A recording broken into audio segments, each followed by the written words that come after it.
easier and hopefully work you through those particular problems that you're going to have.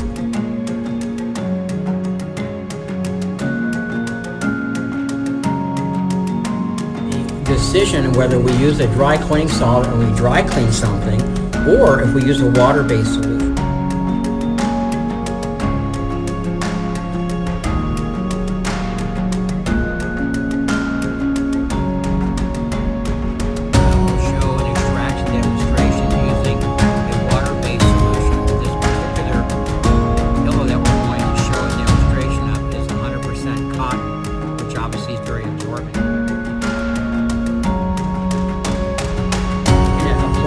Fabric sealer of some sort.